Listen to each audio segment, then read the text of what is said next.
paksa. Mereka sudah kehabisan akal harus mengobati Tante Anis dengan cara apa lagi nih supaya Tante Anis bisa balik lagi seperti sedia kala. Ini apa lagi yang harus kita lakukan nih? Semuanya udah kita lakukan tapi tidak juga berubah-ubah siapa ini Tante Anis nih. Sampailah nggak lama kemudian ada nih seorang kerabat yang menyarankan supaya Tante Anis ini dibawa ke suatu pondok pesantren untuk diobati.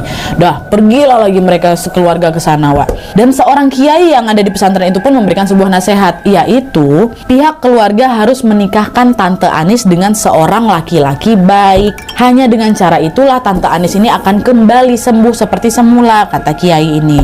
Dah, singkat cerita, nenek pun akhirnya menjodohkan Tante Anis dengan seorang laki-laki asing. By the way, asing ini bukan bule, ya. Laki-laki asing ini maksudnya Tante Anis sendiri nggak kenal sama sekali loh sama orang ini gitu. Nah, dinikahkan nih kan.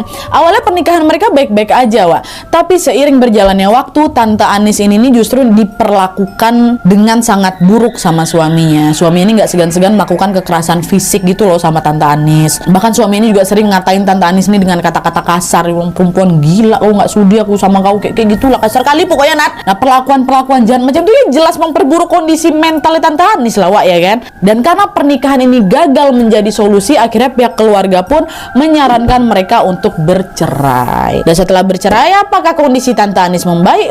Sayangnya belum. Pihak keluarga masih terus berikhtiar menjalani pengobatan untuk kesembuhannya Tante Anis. Dan kabar ini pun akhirnya kemudian terdengar di telinga mantan pacarnya Tante Anis. Semasa Tante Anis masih sehat dulu, namanya Om Raffi. Nah, kebetulan pula keluarganya Om Raffi ini juga ikut prihatin sama kondisinya Tante Anis, Akhirnya mereka menawari agar Tante Anis ini dibawa berobat ke salah seorang kenalannya yang ada di Batam. Dan keluarga Tante Anis pun dipersilakan untuk menginap di rumahnya Om Raffi yang berada di pinggir pantai selama masa pengobatan ini berlangsung. Baik kali Om Raffi ini. Dah tuh, pergilah kan mereka semua ke Batam nih. Nah, awalnya lagi-lagi semua pun berjalan lancar-lancar aja.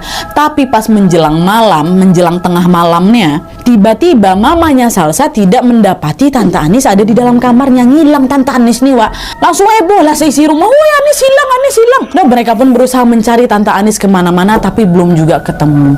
Dan pada saat sedang berkeliling ini, Om Raffi tiba-tiba mendengar ada suara seorang wanita yang sedang bersenandung kecil sambil tertawa riang. Kayak gitulah kan. Om Raffi pun langsung menghampiri asal suara itu dan ternyata suara tersebut adalah suaranya Tante Anis yang sedang duduk di tangga sebuah pantai yang langsung menghadap ke laut lepas. Melihat kejadian itu, Om Raffi dan keluarganya Tante Anis ini pun langsung menarik paksa dan membawa Tante Anis ini balik lagi ke rumah Om Raffi. Dan singkat cerita, karena pihak keluarga ini merasa kejadian itu membahayakan nyawanya Tante Anis,